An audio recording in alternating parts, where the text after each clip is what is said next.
little bit of Push It Way by Kings Hollow. What you think of that? That was awesome. I loved it. Yeah, dude, they're pretty badass. I like how he fucking screams like that. I so wish I could do that. Yeah, me too. Well, me and the Ghost will be sitting front row listening to them jam the hell out on December the 15th. So, hey, we still got 2 tickets to give away, so they'll be pulling tomorrow. Mark, I think Ghost is trying to get up with you, man, so we can schedule that live feed on that. I'll be sending him names and all that shit. Midnight tonight's the cutoff time. So, me and Ghost and our two other halves, our lovely ladies will be out there and rocking out. So, be awesome. All right. So, what you want to get into next? You want to get into some nerdiness? We're going to get into some Today in History for Ron, or what you want to get into? Come on, co-host. Let's try to step up. You can get into some nerdiness. All right. Here you go, Ron. Here's your, I got to do it. Sorry, I got to do this. They kill me. They don't like it, but they're going to get it anyway.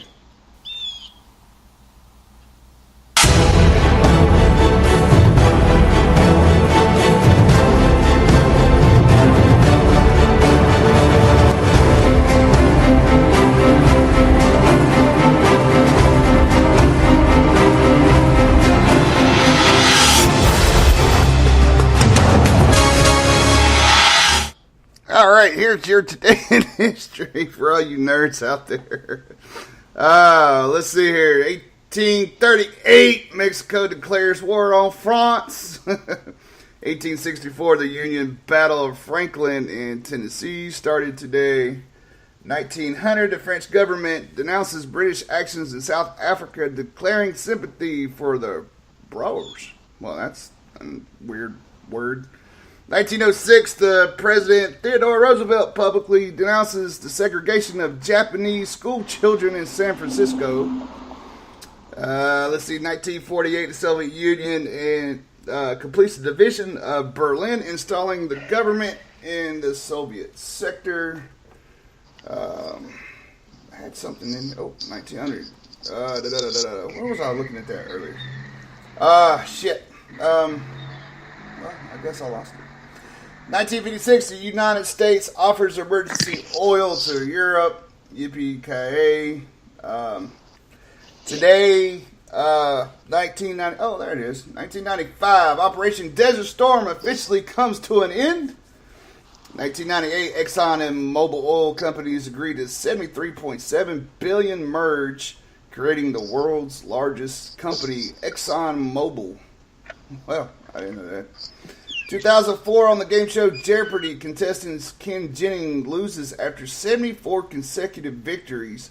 It's the longest winning streak in game show history, earned him a total of over $3 million. Huh. The 74 episodes on Jeopardy, you earned $3 million. I don't have that much useless knowledge in my brain. Just saying. You got that much useless knowledge? Are you good at trivia shit? No, I am terrible. Okay, so you'd suck at 6-shot trivia then. I would so suck. So we had a game back in the day. We had a show called The Compound, and we'd do a drinking game. And anytime anybody said fuck or anybody talked about a branch of the military, you had to drink. And we'd get pretty shit-faced. 2017, United States sends the Rocket Man for a nice, shiny... I hear you, Mark. Yeah, if the asshole keeps doing what he's doing and threatening all this shit and sending ballistic missiles up in the air, China's already pulled the fuck back. So that's a good thing. That means Russia pulls back. And the little fucker is sitting there all by his lonesome, still trying to threaten the U.S. on fucking war, dude. You don't want to start a fight you cannot finish, let alone not be able to hit the motherfucker in the chin because you're short. Just saying. So there's your nerd on for today. So, All right. So what we get into next there, Skull? What we going? Come on, pick something. Go ahead and get into your rant. Get into my rant. All right. So George Lopez. Everybody knows who the fuck George Lopez is. He's a comedian. I thought he was a pretty cool guy until fucking last night. As I was getting ready to go to bed, make sure my girl's okay and all that stuff. She had a little hard day yesterday, but it's all cool. George Lopez had a live comedy show last night from fucking Washington D.C. of all places. And last night he decided to jump up on stage just like all these other fucks and say fuck Trump. There is a place and a fucking time to say things, talk about things, and put things in perspective. And along with the NFL, these left side Hollywood fucking liberals want to use their platform of influence to say shit like this. Not knowing that they are, well, I'm pretty sure they do fucking know. They just don't give a shit, or they're just too fucking stupid to realize that we got our youth watching shit like this too. We can't always mandate what they do and don't do. They're going to do what the fuck they want to when we're not looking. It's part of growing up. We did. They're going to. But this is bullshit. He said, fuck Trump, fuck him now, tomorrow, a month from now, 3 years from now, and then turn around and said, fuck the voters too. So not only did he, bash the president, he was pretty much bashing all of us. And I'm trying to find a fucking clip from last night, but I can't find one. It was on HBO last night. And it was just, that's fucking pathetic. I can't stand shit like that. I really can't. And people using their avenue of influence is just ridiculous. What you think about that? I think he's an asshole. I think that's fucked up. And he shouldn't air his opinion like that. Not in that way. Right. Well. So fuck him. Yeah. I definitely agree. And here's a little clip. Fucking A. Is alive. And my cholesterol level's pretty high, so I don't know. But as long as George Lopez is alive, I promise you, I will never, ever let anyone disparage Latinos or Mexicans as long as I'm alive.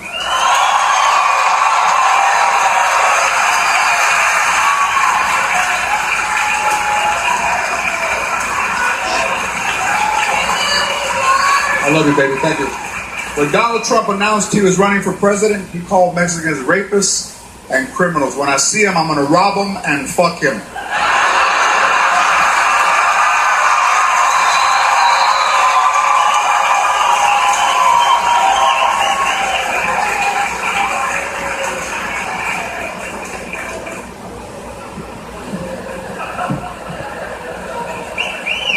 And let me tell you something. You better build that wall in one day. One day you better build that wall, because if you leave all that material out there overnight.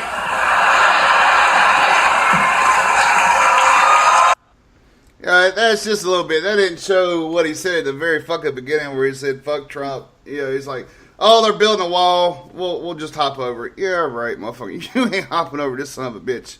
Just saying. See, I'm Mexican. I voted for Trump. And I got Mexican in my family too. I'm not racist by any means. That could have been a white man up there saying that shit. I'd say the same fucking thing I'm saying right now. Go fuck yourself. If you don't like our leadership, you don't like the way our government's running, you don't like what's being said, there is a boat or a fucking plane that will gladly take you out of this country. Plain Exactly. Everybody has the right to freedom of speech in their Second Amendment. But you know what? There's a time and a place for this shit. He's got the right to say what he wants to say. But why use your platform that's made you millions and millions of fucking dollars of you working in this country doing this, to bash our commander-in-chief and the people that voted for him? If you don't like it, leave. It's plain and simple as that. Yep. I agree. Completely. That was just ridiculous.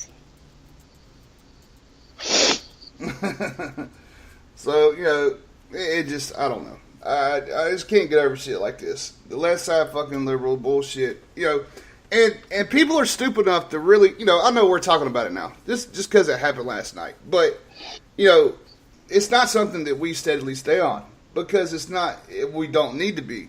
And that's what the rest of the country in America needs to realize, is that what they're trying to do, what they're trying to put in front of us so we stop watch what's going on the other sides of us, is actually fucking working. We got bigger problems to worry about whenever it comes to national security and the safety of our people, that are more of a threat than what they're trying to fucking do. Plain and simple. It's. Yup. I agree with you 100%. I just can't believe he did that. Yeah, and this is like... I've always been such a big fan of his, too. Me too. Me as well. I watched his TV show way back in the day and stuff like that, when he had it on, his own little sitcom and stuff like that. I've been a fan for a while. But shit like that, I'll turn it off in a fucking heartbeat. It's like the NFL. Yeah. The NFL is near and dear to my heart because of the military. I could watch the Panthers play and always see home. That's kind of one of those sentimental things. But whenever Kaepernick took his knee and the NFL started their shit this year, I've not watched one fucking game. Yeah. I love my Panthers. None of the Panthers are sitting down. Everybody's standing up. Doing a respectful thing, where all these other teams are sitting down, or if they don't even come out of the locker room, that's horseshit. Why are you using this platform? Stop. A lot of these people have a big influence on our youth. I mean, how old's your son? He's 5. 5? Is he into sports? Yeah, he plays t-ball, and he's in taekwondo, and he rides dirt bikes. Right on. So, you see, I grew up playing basketball and football, and, collected baseball cards, all that shit. They were mentors of ours growing up. And that's where I don't think they really sit down and think sometimes, is that you are affecting our youth, and these are the people that are going to be taking care of us whenever we're old and decrepit, and running this country. And how are they going to teach their kids, our grandkids, or our great-grandkids? What's going to happen 50 years from now? We don't know. But, in history, it's been shown that, we've had issues like this, and it comes to a stop eventually. But how long is it going to take this time? They keep throwing up the signs of World War III. I hope World War III doesn't fucking kick off, because we don't need to be fighting with Russia nor China. China's population is so overcrowded that they're dumping into fucking Africa. They have to. They don't have a choice. And, the Latinos in Mexico, that's pretty much fucking fam right there. So this shit right here, Donald Trump has said a lot about a lot of people.